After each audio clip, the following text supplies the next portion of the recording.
Lah piye? Sinundarawati rawuh. Heeh. Karepe sediane Sinundarawati iki negarane Ketaman Pegebluk. Terus isane Waluya nek ditumbali Pustaka Jamus miyang Jimat Lima Sada. Mongko awak dhewe sowane kalah dhisik karo Sinundarawati. Terus sinuwun Puntadewa piye kuwi? Bingung penggalihe. Nek aku tak matur ya, Truk, ning nganggo tata krama lho. Siap. Nganggo unggah-ungguh. Heeh, ora waton ngomong, iki ngomong ning ngarepe Nalindra. Heeh. Nuwun sewu sinuwun. Sinuwun. Lagi pisane wis kleru iki ora. Nuwun sewu sinuwun. Iya Bagong piye? Mboten ateges kula arep bar-bar pisang. Abubut-bubut jengkol. Nanging sedaya menika namung dapur badhe kepengin lairaken pangunek-unek ing atos kula. Apa? Atos. Atos ya ati, ora usah dibasake. Ati kula sinuwun. Iya piye Bagong kepiye munggo penemumu ngeten.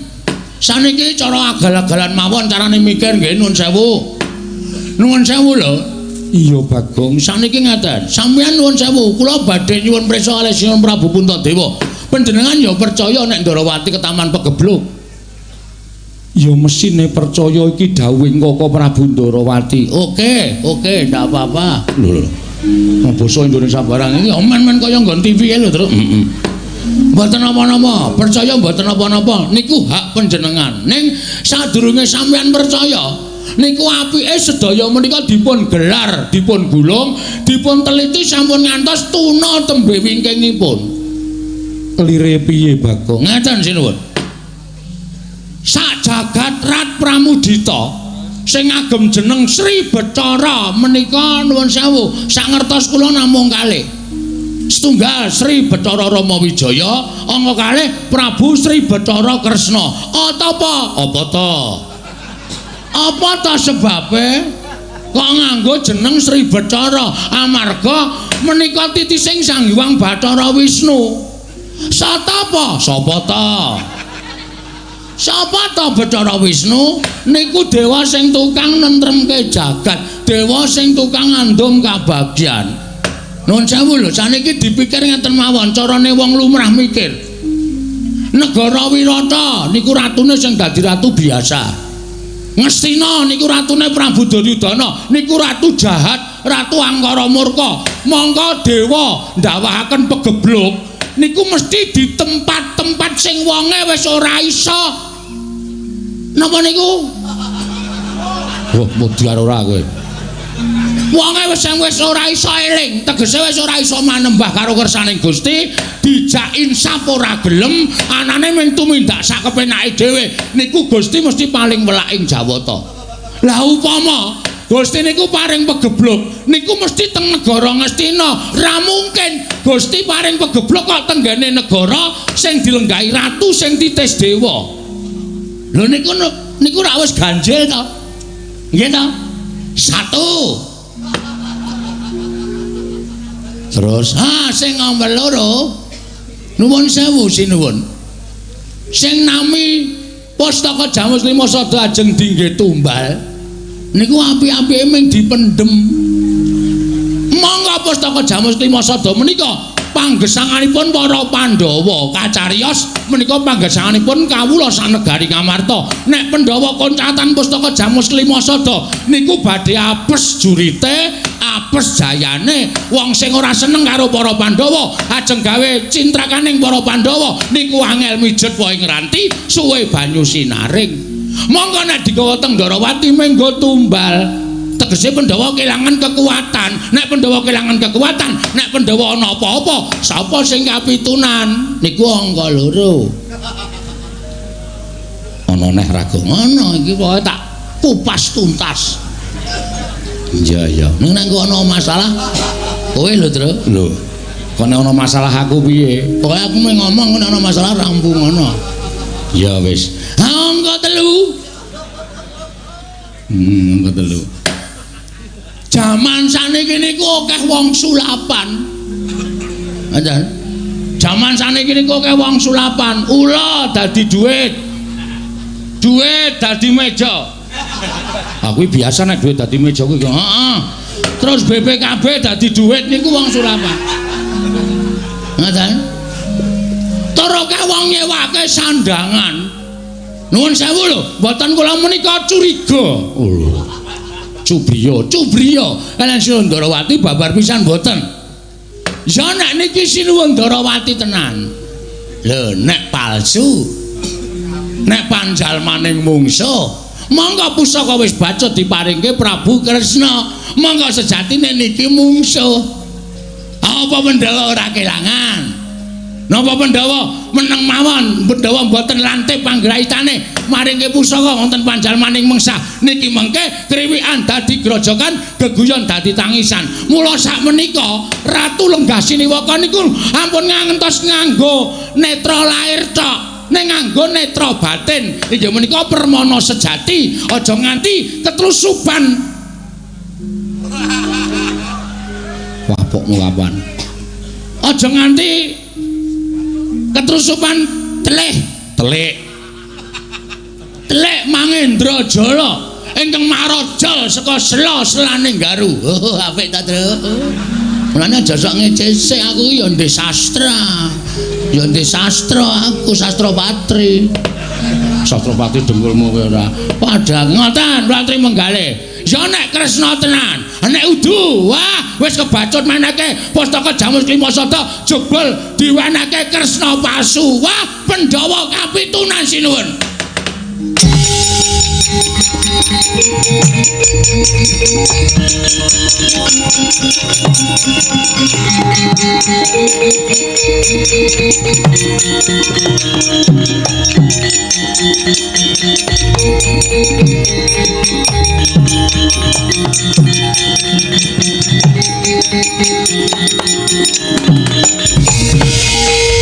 Panus maning jajalanan sekertaning bawana iblis lanat. Petro kan Rombolo. Ngandera, kowe iki senengane gawe masalah kok. Dinaes ngene iki piye? Aku meh ngomong kok. Nek ana sing nesu ya tandang ngono. Tapi jenenge kurang tanggung jawab. Wis gawe wangsuli Petro kan Rombolo kowe timbali nata mandura Prabu Baladewa ora wangsulan. Nggih, wonten dawuh sinuwun. Wonten dawuh. Kowe ngerti ora? Yai Prabu Kresna kuwi sapa? Sinuwun Darawati nggih Sinuwun Darawati. Kuwi apaku? Lho adimu. Rai sampean. Lah kok dadi adimu? Bagong dilangap-langap ucape nyerwete kaya bedet sewu napa Tegalan. Drewi kaya grojokan ucape. Endah-endah yen batur gedhe bal 17. Wong elek nyolok mripat. Mongkere mula ucape ora nganggo dipetung. Apa ucape iki nglarani marang penggali Kyai Prabu Darawati apa ora? Kuwi kudune Bagong ngerti. Wong gerang tuwa dalane dunungke. Dadi kula lho, Bagong lho. Muni piye kuwi, Tru? Muni piye kuwi? Kowe duneke wong tuwa dadak didunungke. Terus kowe ora wangsulan. Sing dunek-unekke dudu aku kok. Aku apamu? Kowe adikku. Kudune kowe mbelani aku, kowe goblok kowe iki. Wis dibelani kaya ngene kok adine dunek-unekke meneng wae. Sing tau nekke Sinuwun Darawati. Nek kakangne tenan iki kaya ngono kuwi lho, Prabu Baladewa. Adine dunekke Baladewane nesu. Aku dunekke wong kere, wong gedibal, wong tuwa dadak didunungke. Kowe kakangku asli kok meneng wae iki kakang model piye kowe? Wis ngerti aku ora melu mau truk. Iya tak bilani aja kuwatir, tak bilani ning kok sikik. Iki golek momen sen supaya aku iso nesu. Aku wis dunake ngono ora nesu. Goblok banget ya. Petro, nun. Aku ora trima. Tan trimanipun Sinuwun Mandura keparingipun Bagong wis wani karo Prabu Darawati, padha karo Bagong wani karo Nata Mandura Prabu Baladewa. Aku ora nrimake yen Bagong isih ana kene. Tetep aku ora bakal trima. Bagong kudu njaluk ngapura karo Yai Prabu Kresna. Gong kowe njaluk ngapura Sinuwun Prabu Darawati. Lho, sing tau nek meneng wae kok kono geger ki ngopo? Hah? Aku ora ngono-ngonoke kono kok. Ning aku kakangne Yai Prabu Darawati. Wis ngerti. Kene minggat kono ora dadi manan kowe. Ditantang kok meneng wae kaya cah jireh ora. Wis tekan kene kok ndal didunek-uneke kok kremah-kremih. Dekno nek nang omah bojone dikeplaki. Nang musuh wong lanang, wah. Pakake macan sisan. kok ngancam kok pakake macan kuwi golek macan endi ora. Ngene, Baladewa. Lho. Ora basa karo aku. Lho, ora basa ora apa-apa tuwa Bagong bangane sampean. Ngono. Tuwa aku karo sampean mula aku ora basa karo sampean ki ora masalah. Apa to sababe kula mbasani karo sampean? Mergo sampean kuwi ratu. Nek sampean iku padha-padha menungsane kaya Bagong, derajate padha. Kowe sing kudune basa karo aku. Gong, sabar, Gong. Gong, sabar, Gong. Kowe lah tak dupak cangkemmu lho kowe. Iki wis dadi kok dadak cewek. Sabar, sabar. Sabar dodo ayam goreng. Ngomong antik tenan kowe.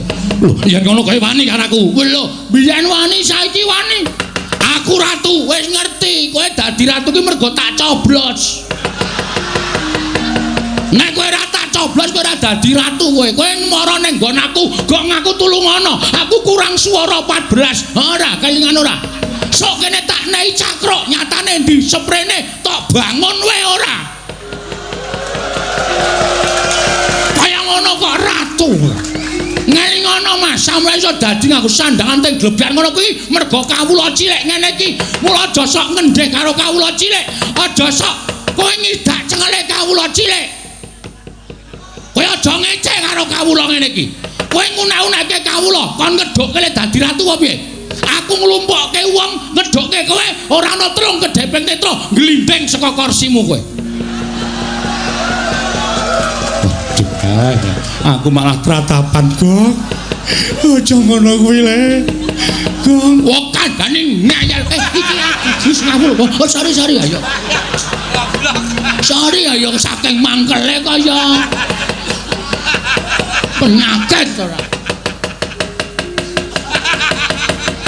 Kowe bali. Nun, kowe bali. Kula bali purun ning bareng karo Pandhawa 5 mundi Pustaka Jamus miang jimat kelima sada. Nek ora bareng karo Pustaka Jamus kelima sada karo Pandhawa, oh. Taunana Windanana Bagong ndak akan mungkin pulang ke rumah. Kagak. Mesu omongane campur baur. Ora bakal bali. Lho, yen ngono kowe wani karo Baladewa. Lho. Kula niku mboten ajeng wani karo sampean. Sampean niku nalendra, wajibe kula ajeni. Ning nuwun sewu nggih Mas. Teng tanah Jawa niku wis ditulis karo para pinter, ditulis karo para pinisepuh, diserat karo para kiai, diserat karo ulah agama. Nek kowe kepengin diajeni ngajenono. Nek kowe kepengin disembah nyembah. Nek kowe kepengin di tata kramani ya tata krama karo sak pepadane. Ning nuwun sewu, sampean wau ngajeni kula napa? Sampean wau tata krama kalih kula napa? Monggo nek didelok umure tuwa Bagong, sampean ngunekke kula gedhi bal 17, wong elek nyelok mripat mung kere. Mas, sandangan iku sesuk ora diukur karo sing gawe urip. Bondo donya sampean iku sesuk ora diukur karo sing gawe urip, sing diukur mung kelakuan sing apik. Derajat pangkat ki ora dadi ukuran ning ngarepe sing Maha Kuwasa. Ngono dipeng-pengke ora. Sing dadi ukuran kuwi kelakuan apik. Arep Bagong rupane kaya ngene, mung nganggo sarung, mung nganggo kathok suwek. Sampeyan nganggo busana keprabon ning iso sesuk waktu di sana sampeyan tak nggo ancek-ancek mlebu swarga. Sampeyan sing tak ndlepke ning neraka. Mergo sampeyan duwe derajat pangkat dienggo ngendak wong sing ora duwe kaya ngene iki. Penyakit. Manusia macam apa kamu? Manusia macam-macam ya? Koko Prabu sampun. Koko Prabu sampun mangke mindak mboten kan Gusti. Aku ora trima. Iki nek karepe piyayake aku diundang-undang karo Bagong, malah diundhomono karo Bagong. Kowe saiki bali kono karo bapakmu. Kowe bali kono karo bapakmu. Bapakmu ki wong kere, bapakmu ki gedhi bal 17. Wong bapakmu ki wong elek nyolok mripat. Bapakmu ki meng batur arep bangun kayangan ki sing guragat apa? Bapakmu wong ora gablek apa-apa. Kon ngilo karo gitoe, kon ngilo karo cengele Semar. Duwe gegayan bangun kayangan, cebol kaya wulan wuto ngitung lintang tangi kelakone jebak wurunge. Sampeyan saya gawe mangkelku lho iki. Ki nun sewu nek aku wis ngilangi tata krama. Gong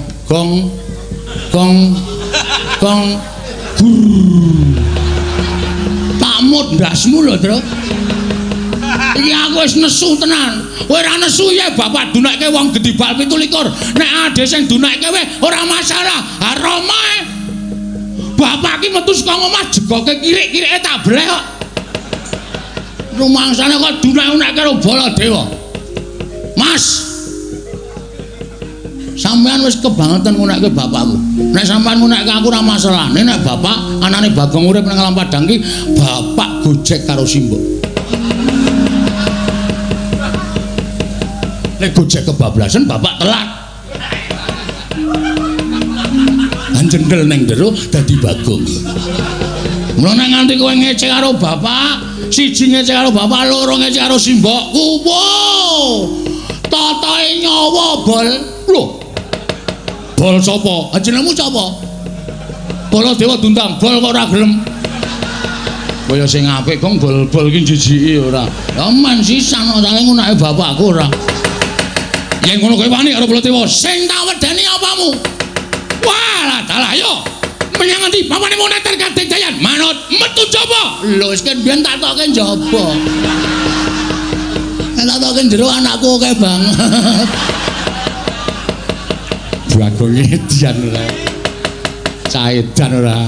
Kaya ngono kok do ngomongke. Ngendi bapane neter kadek dayan? Wah, ora minggat ketiban Kyai Nenggala jeblok wetengmu. Gong, kowe meneng bae Gong, tak kalih kula ora karo Bagong, padha gedene sinuwun. Ayo, metu coba Petro.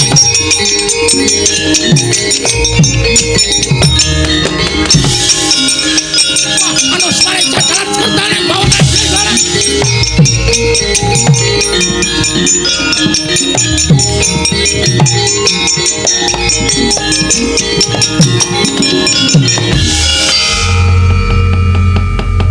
Sing tantang-tantangan Bagong kok sing gelut Petruk. Nek pancen wis disep lho. Pun disetel.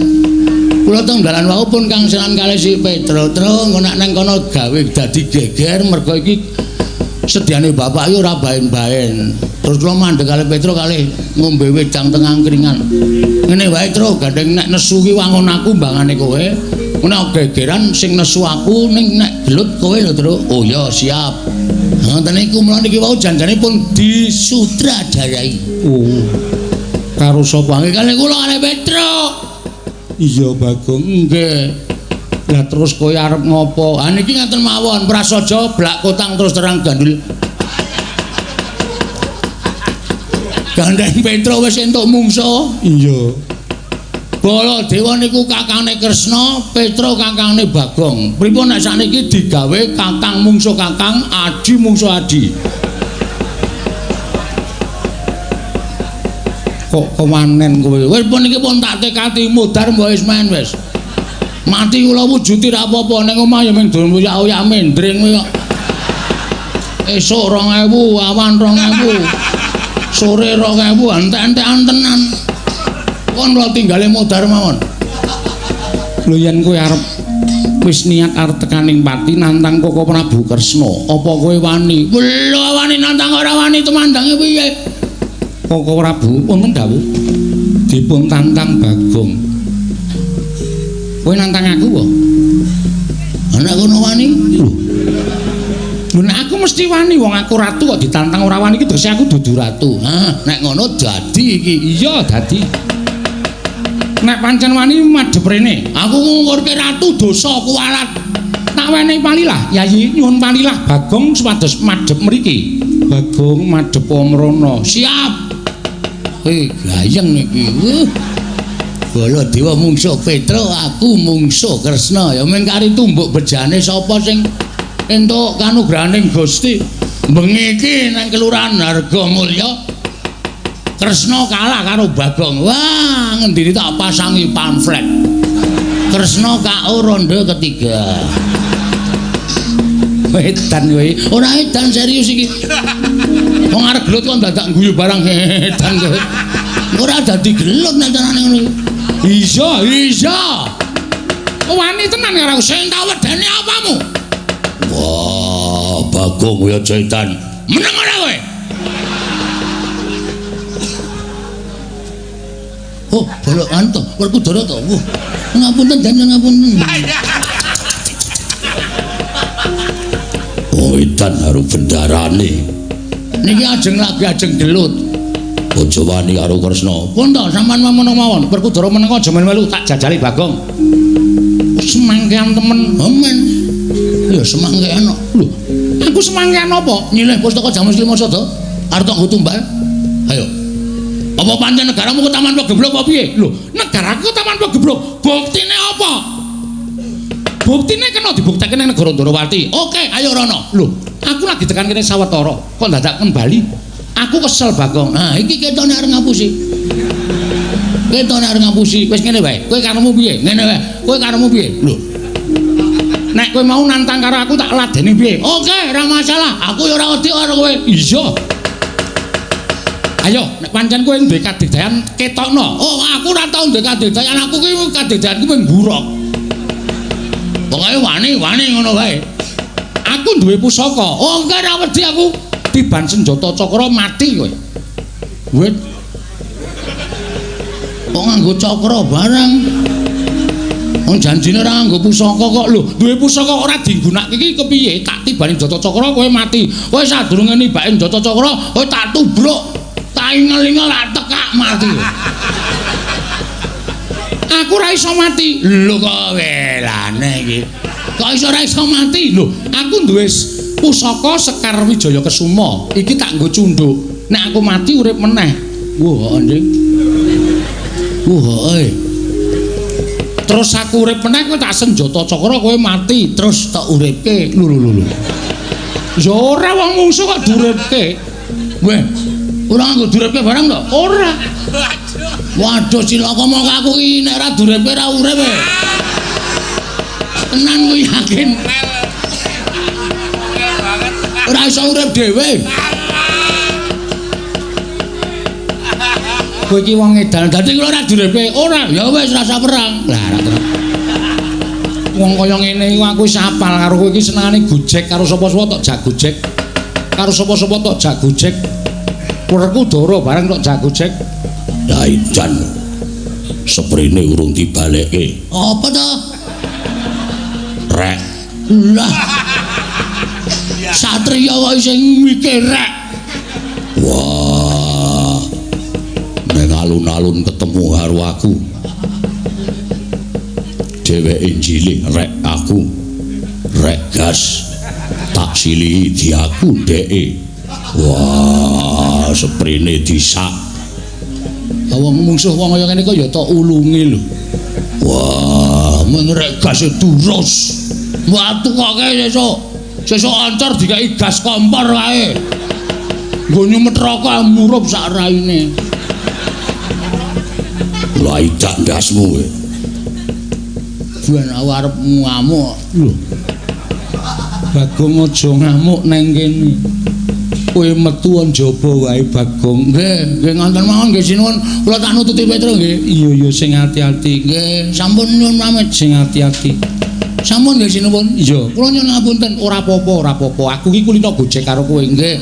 Kula tak nututi Petro nggih. Iya sing ati-ati. Pun nggih, Den. Lho, Wah nesu. Oh, seniman kok nesu. Ora kena nesu. wah ya ora. Nggih, kula nyuwun pamit nggih. Yo sing ati-ati. Nggih, nyuwun pamit. Yo.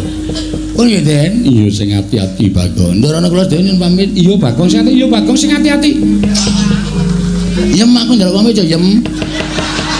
Nggih Mas katos-atos. Heeh, wis saya lemu dilongi le memangan. Awake gajih cok ora. Wis ora ketok cantik. Nggih Karang teng kraton iku antene ming maem terus. Aja dienggo gerak awake ya. Nggih. Ngejak aku nek gerak. Nggih.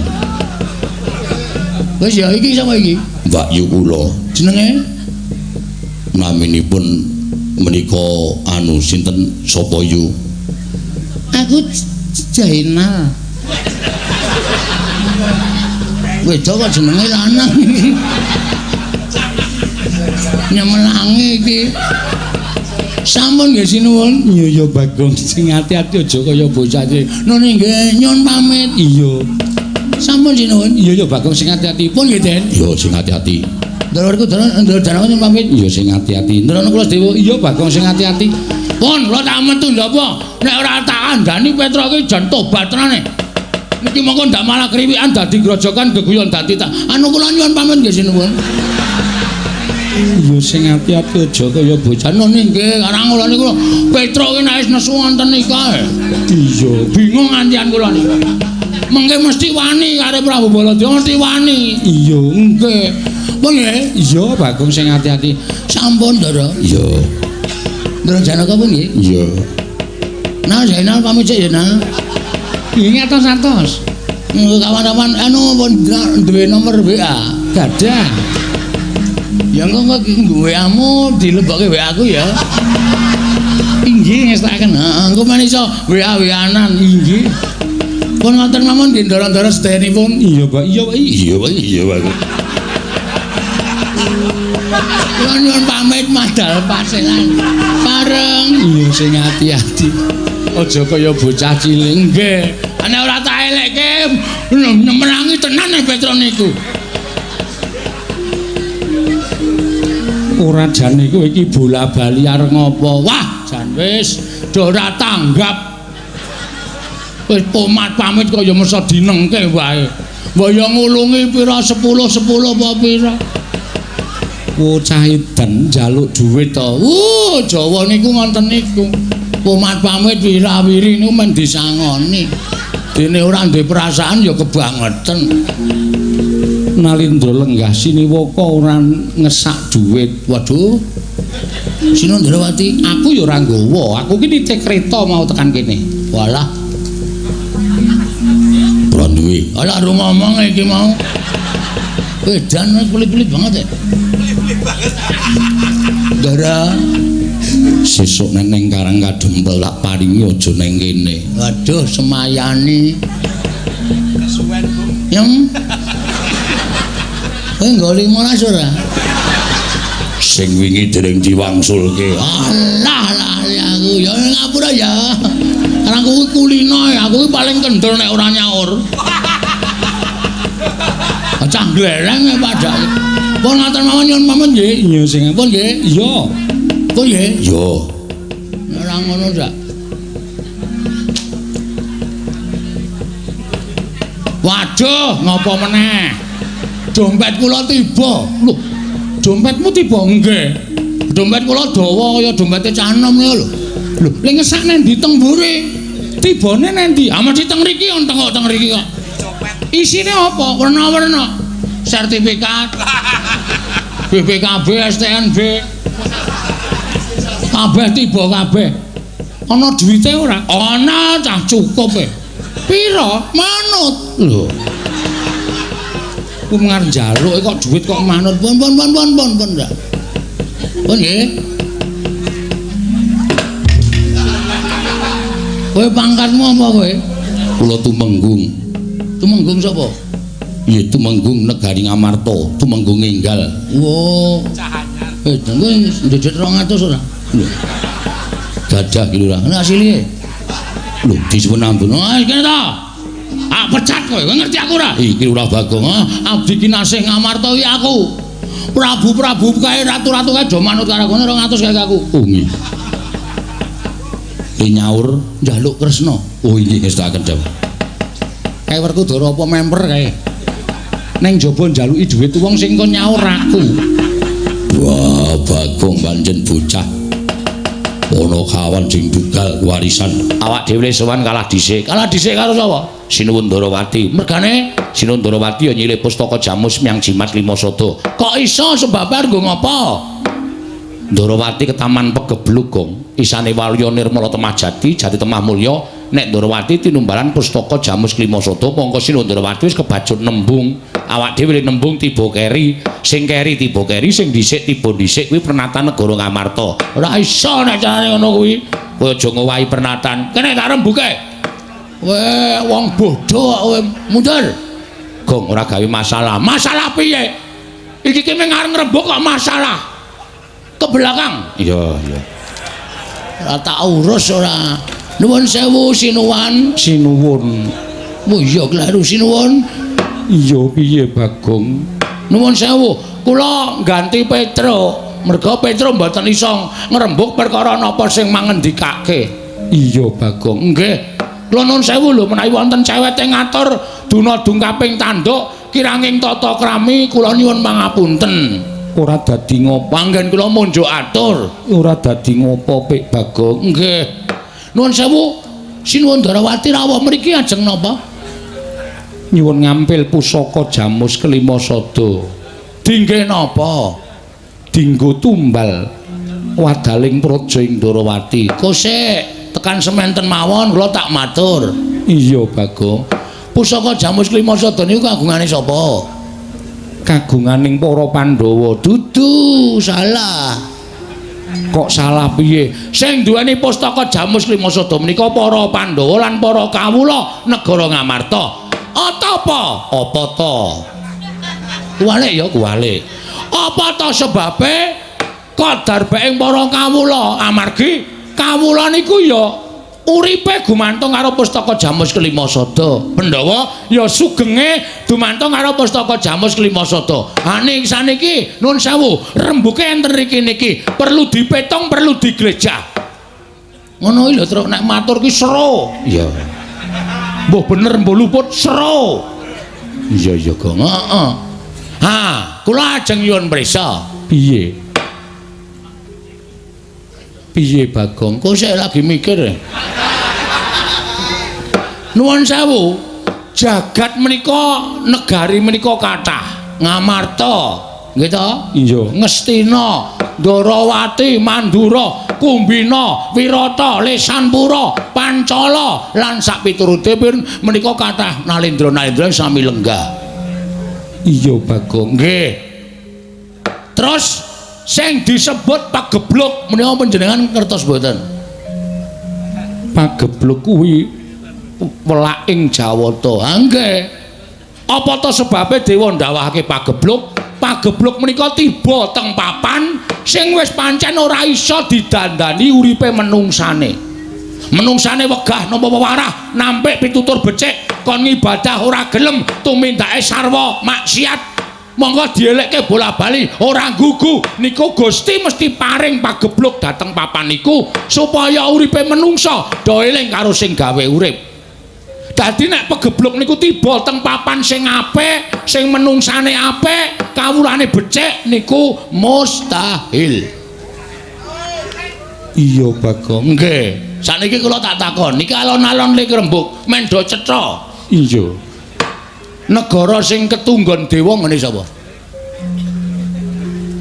Hei, Ratu kok dihe. Oh iya lali. Gong ora ngajar. Ratu kok dihe piye to? Ah kaya jagongane ngangkringan rasane. Ngawur ora.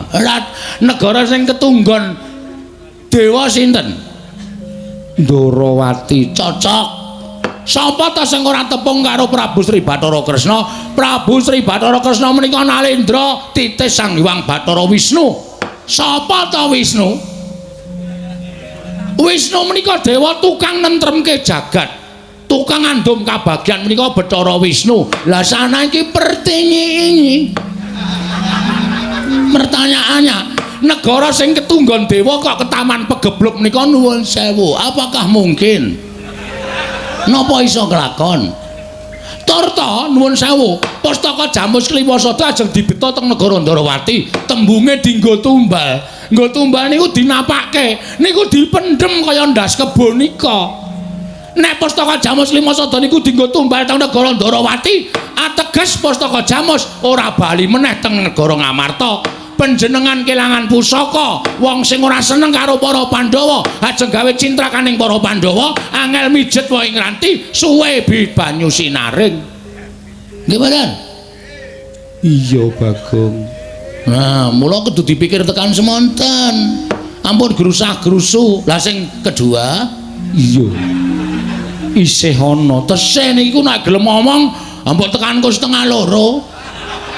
Ning kula cupliki sithik-sithik mawon. Saniki nuwun sewu, jaman sakniki niku ana tetembungan gedung jero iso dijajaki atine menungsa sapa sing ngerti. Sing jeneng runtang-runtung saben dina wis kaya sedulurke tegel nyuduk saka mburi. Sing jeneng tangga, sing jeneng sedulur wae Tegal nyengsarake sedulur ming perkara gayuh supaya iso kasembatan penggayuhe. Iya Bagong. Nuwun sewu. Tur saniki akeh wong ngapus-apus. Sampeyan nek sobo teng kawula cilik akeh wong pasar sing kapusan didemek wae lali Purwoduksina. Jaluk duwite, jaluk penganggone. Penyawange sing digendam niku kaya dijaluk sedulure kaya dijaluk kancane. Lah nuwun sewu sakniki nuwun sewu. Ya nuwun sewu lho niki. Iya. Ya nek iki kresna tenan. Nek udu, ayo. Mangga pustaka Jamus Klimasata wis kebaca diparingke kalih niki, jebul niki mungsuh sing kepengin gawe cintrakaning para Pandhawa. Napa jeneng mboten Pandhawa niku mlebu ngibarate kaya dene sulung mlebu geni, iwak kecemplung ing wuwu ora bakal iso urip ning mangkat mesti bakal tekaning pati. Ngoten. Dadi nalendrane ampun sembrono. Dadi ratunu kudu nganggo peninggal lahir lan peninggal batin supaya aja gampang diblithuk panjalmaning mungsuh sing nyamudana kaya dene kanca, kaya dene sedulur, kaya dene pepunden. Mula kudu ngati-ati. Sampeyan curiga kali kula ya kena. Bagong ngomong kaya ngono ki gek Bagong duwe niat ala karo Puntadewa. Kenging mawon ning sing dadi nyatane boleh dibuktikan. Kula niku asli napa mboten niku boleh dibuktikan. Iya Bagong. Nggih, mula kudu ngati-ati. Ning kula ya ora arep menging sampeyan melarang wong isih murah kok larang. Oh iya lali aku ki ngomong tak campur-campur soalnya ya urip nang Jakarta 2 dina dadine ya 2 dina ya apa ora. Wonten kula mboten ajeng menging panjenengan maringaken pustaka Jamus Klimasata kalian Prabu Kresna mboten. Monggo niku Purbawasa wonten asta panjenengan. Ning nek kleru le maringke nuwun sewu ana tetembungan kriwikan dadi grojokan, geguyon dadi tangisan. Ngembet dhateng kawilujenganipun para Pandhawa. Ning nek diparingke karo Semar, kula ya ora apa-apa, matur sembah nuwun. Ming hitungane meten. Nek diparingke Sinuwun Darawati pustaka pisah karo para Pandhawa, tegese Pandhawa kelangan pusaka. Pandhawa kelangan kekuatan. Ning nek Semar paring dawuh Petruk Bagong Pandhawa kon rawuh mrene bareng karo pustaka Jamus Klimasata. Tegese Pandhawa ora pisah karo pustaka Jamus Klimasata. Monggo pun saniki sing apik sing pundi kudu sampeyan iso nemtokke. Nek sampeyan luput gane nemtokke, wah wis tegese sampeyan ratu sing kurang mat nggone ngempake permana jati sinuwun.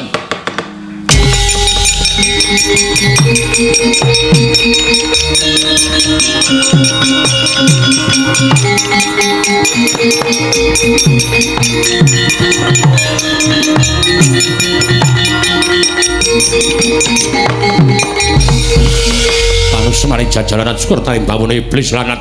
Wah, Bagong. Pono kawan Bagong. Nyerwete suaramu kaya bedet semono Bapak Tegalan. Ndrawini kaya grojokan. Kowe ngias karo Ratu Ndrawati kowe kadange taruna nata Mandura Prabu Baladewa. Truk, gentenan truk. Kandangi sisan, mah kowe nek karo wong padu ya umah. Gentenan wis. Engko nek sing dibutuhke kowe ora ya kowe ngewangi aku ora aku adimu. Ya sabar aku dunek-unekke to. Aku le omong ngawur kok ya. Kowe le ngomong ki nyocok penggaling para pepunden, nyocok penggaling para nalendra. Ana ora ngono ndak mengko ora rampung-rampung perkarane wis gak diwangsuli.